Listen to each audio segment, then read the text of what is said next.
Hello students, welcome to the online session or the subject of structural analysis. This subject of structural analysis is mainly for the student of structural engineering. Basically, in design of any kind of a structure, first of all analysis is required to be done. If the analysis of the structure is done properly, then the design of the structure can be done properly. So basically, we can say that structural analysis is very important subject for the structural engineering students. So let's start with this important subject of structural analysis. So 3, 2, 1, let's start. Hello students, welcome to our session.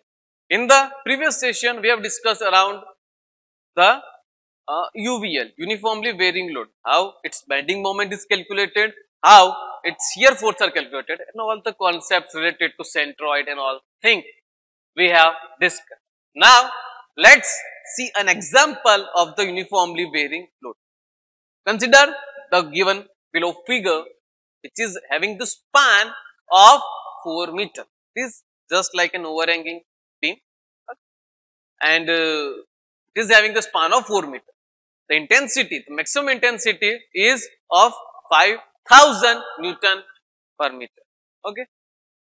Considering at a distance x, that is the centroid will be at a distance x from B, and that is designated as D. Okay.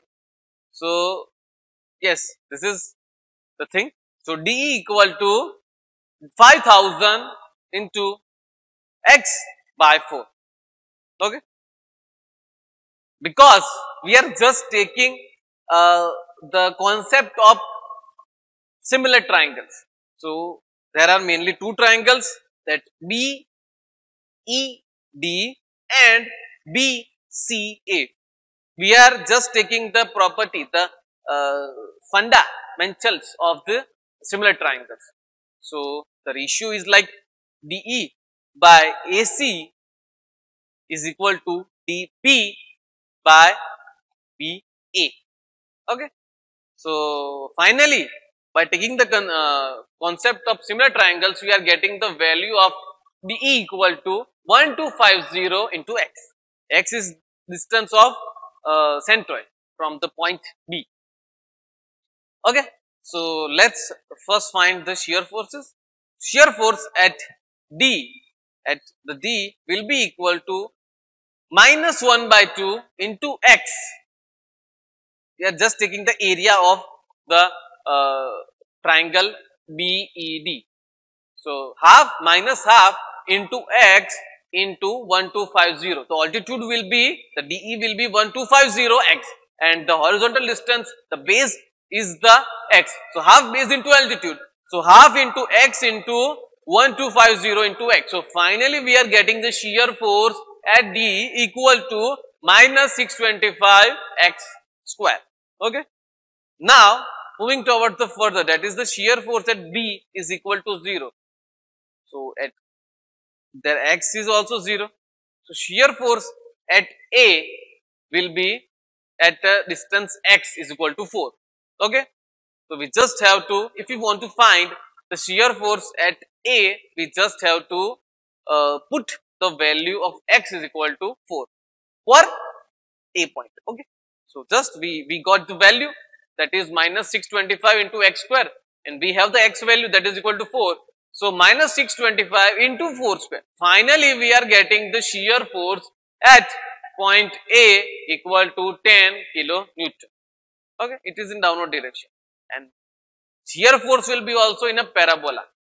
So you can see the diagram, the shear force diagram of 10 kilonewton meter. Okay. And it is a parabola. Now moving towards the bending moment. So bending moment here will be equal to minus half into dB into dE into dB by 3. Okay. Means base by 3. Half into base into altitude, that is the area of the triangle, multiplied by the centroid, and centroid will be equal to at a distance dB by 3. So we have the value, that is minus 625 x square into x by 3, means half base into altitude. We already have done for the shear force at D, that we are getting it as a minus 625. We just have to multiply the this centroid distance into it, that is x by 3. So we have got the formula, that is minus 625 into x square into x by 3. And if we want to find the bending moment at point A, we just have to put the value of x is equal to 4. So after putting that value of x is equal to 4 in minus 625 x cube by 3, we are getting the value of minus 13.33 kilonewton turn. So you can see the bottommost diagram, that is the bending moment diagram, and it will be also a parabolic curve, and its maximum bending moment will be equal to 13.33 kilonewton into meter. So this is how we will be calculating it. Let's see another example. You can see beam AB. Okay, it is a simply supported beam. It is having the two supports A and B. Okay, and in between we are having the uniformly varying load and the point load. Uniformly varying load is having the intensity of maximum intensity of 300 kilonewton.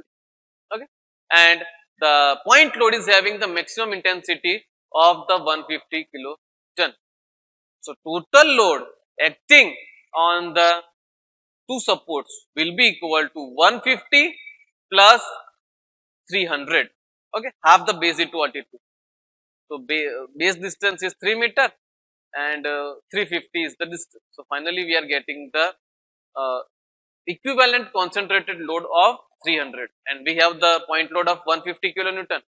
So this is the total load. Now as our step says, we need to find the reactions. So that can be only found by taking the moment at any reaction. So particularly here we are taking the bending moment at A. So to take the bending moment at A, we have the reaction B. That is only the moment which is in anti-clockwise direction. Otherwise all the moments are in clockwise, because it is in downward direction. The loads are in the downward direction. So because of that, the bending moment will be in the downward direction. Okay. So yes, on the left side we will be taking on the left side of this is equal to, we will be taking only the anti-clockwise moment, and on the right side we will be taking all the clockwise moments. So RB into the distance. So distance of B to A is 6 meters. So RB into 6, that and is equal, it will be equated to the all clockwise moment. So first clockwise moment will be of the point load 150, and distance from point load to A is 5 meter. So 150 into 5 will be the moment. Plus we have the UVL. So UVL, it is having the distance of it is having the intensity of 300 kilonewton, and we just have to take its distance. So it will be equal to, from the lesser end, its centroid will be at a distance of 2 by 3 into its span. So its span is 3 meter. So 2 by 3 into 3 plus extra span of 1 meter. So we have to take all this calculation, and after calculating it, after dividing, after multiplying it, after adding whatever what is needed in the calculation, finally we will be getting the reaction at B equal to 275 kilonewton. Okay, and we have got a 275 kilonewton. After that, we have to subtract that 275 kilonewton from 150 plus 300, because that is a total load. So after subtracting the reaction from the total load, we will be getting the another reaction, that is the reaction at A. So finally we are getting 450 minus 275, that is equal to 175. So 175 is the final reaction at A. Reaction at B is 275. So these reactions are very much needed for our calculation of the shear force and bending moment. Okay. So now it's time for the shear force. So shear force at B, let's see it. So at shear force at B is in upward direction, the reaction is upward direction, that is equal to 275. So it is in positive direction. Moving from B to C, again there is no load, but at exact point C we are having the point load of 150 kilonewton. Okay, so at just left of the C, we are having the shear force of 275. But on just right, we have to subtract 150 from 270. Finally, we are getting the shear force at C equal to 125 kilonewton. That is nothing but the 275 minus 150. Okay. So at just right of C, we are getting the shear force of 125 kilonewton. After that, we have to move towards the point D. Again, there is nothing loading on the in between C and D. So again, it will be constant. So shear force at D will be also 125. After that, moving towards the point E, that is a UVL. Okay, UVL is having the intensity of 300. So we just have to take its consideration.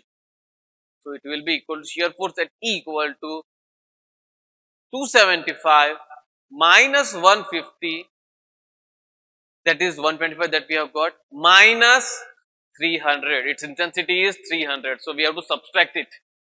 So finally we are getting the minus 175, because 125 minus 300 will be equal to minus 175, and it's negative sign. So it is in downward side of the central line. Okay. And again, after that, we have to move towards point A. So again, in between E to A, there is no loading. So it will be constant toward just left of A, that is minus 125. And at exact A point, we are having the reaction of 175 kilonewton. So finally, by adding 175 to the minus 175 value, at the end, we will be reaching to 0 at the center point of A. In this way, we will be preparing the diagram of the shear force. Okay. So let's see how we can make the shear force. So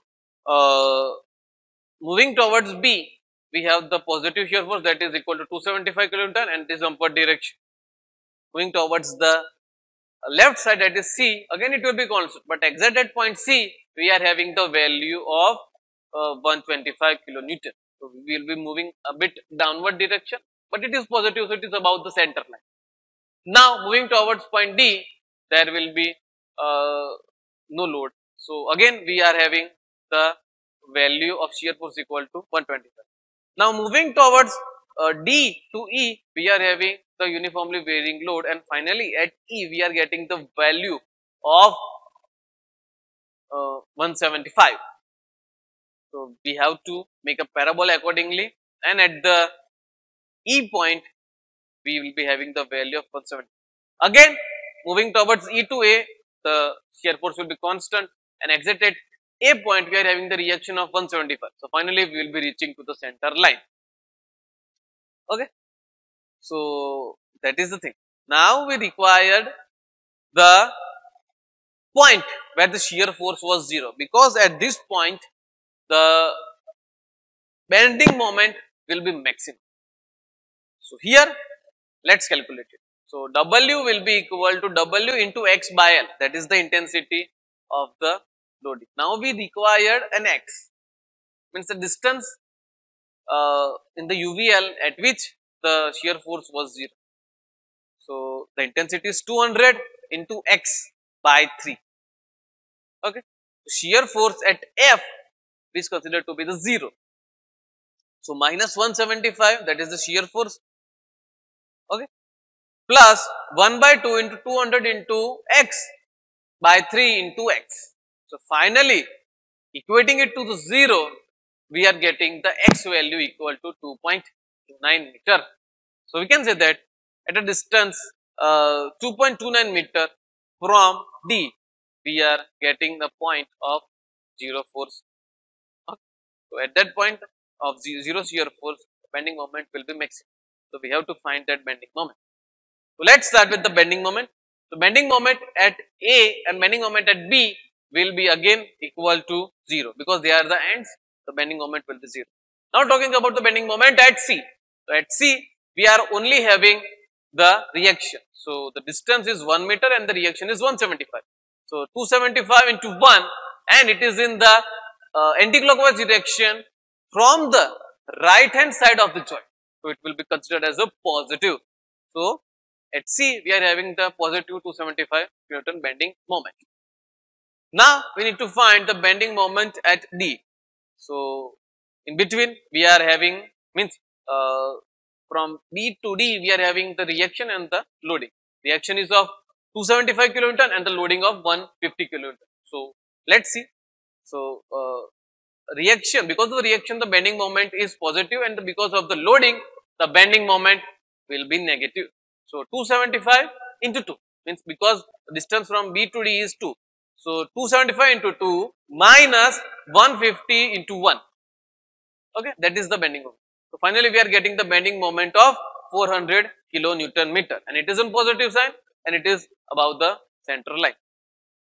Now talking about the bending moment at E. So at E the bending moment will be equal to, like we can consider it from the right hand side. Okay, sorry, left hand side. So RA into 1 meter can be the bending moment. Okay, and the bending moment here will be equal, like it is a clockwise direction from the left hand side of the joint. So 175 into 1. So we are having the 175 kilonewton meter bending moment at E. Okay. Now it's time to find the bending moment at the zero shear force point, that is at point F. So let's find it. So we are at a point F, and we will be taking all the moments from the right side, that is from B to F. Okay. Whatever the loading, whatever the reaction we are having, we will be considering it in finding the bending moment. So let's start with it. So finally we are having the bending moment at F will be equal to 175. Okay, I think we should take it from the right hand side, left hand side. That will be easier, because there are much more load and reaction from the right hand side. So we will be taking it from the A point only. Okay, so yes, starting with it, 175 into 1 plus 2.29, that is 3.2, that is the bending moment. Okay, minus 20 into 2.9, okay, into 2.29 into 2.29 by 3. Okay, so that is the, this basically we are equating, we are just equating, means converting that UVL into the point load, and we are multiplying by the lever arm, and lever arm will be equal to 2.2 by 3 into 2.29 by 3. Okay, so finally we are getting the bending moment of 442.32 kilonewton. So you can see the diagram.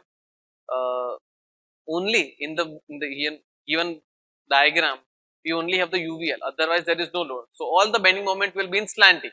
From B to C we are having a slant, from C to A again we are having the slant. But moving from D to E we are having the UVL, and in UVL the bending moment will be in a parabolic curve. So you can see the parabolic curve of 442.32 kilonewton meter, and again at point E we are having 175 kilonewton, and it will be a slanting line. Okay, now it's time for an oblique or inclined load. You can see that whenever the load is at some point, means it is having an inclination with respect to horizontal surface, it is termed as the oblique or inclined load. Okay, so basically we need to find the components, because both the components are required for our calculation. Thrust and the tensions and the compression all can be considered only after taking the component. So horizontal component will be equal to P into cos theta, okay, and the vertical component is equal to P into sin theta, because the intensity is P kilonewton and the angle of inclination is theta. Okay, so that we will be considering. If the angle is not given, then we can use the Pythagoras theorem to find the angle. So there the horizontal component will be P into x A by C, and if we want to consider vertical component, then it will be equal to P into B by C. C is the hypotenuse, A is the horizontal component and B is the vertical component. So accordingly, we need to find. Okay. Okay. And after that, we will be considered this as the P sin theta is considered as the vertical component and P into B by C is considered as the vertical component. P into A by C is considered as a horizontal component and P into cos theta will be considered as the horizontal component. For the hinges, consider the vertical support reaction by the help of free body diagram and solve the regular process regularly. You will find at the UDL. At the hinges, you will be having the bending moment is 0. Okay. So, we are keeping up to it. Let's see in next session different things. So, here we are ending our session. Hope you have liked the session. We have discussed each and every topic in brief and also in detail. We have discussed each and every topic's practical application also. So thank you for attending the session, and if you have any kind of a doubt, if you have any kind of a query, then you can send me your doubts and queries in mail. My mail is in my YouTube channel. Do check into my YouTube channel, like it, share it, and again thank you for attending this session. See you in the next session. Thank you.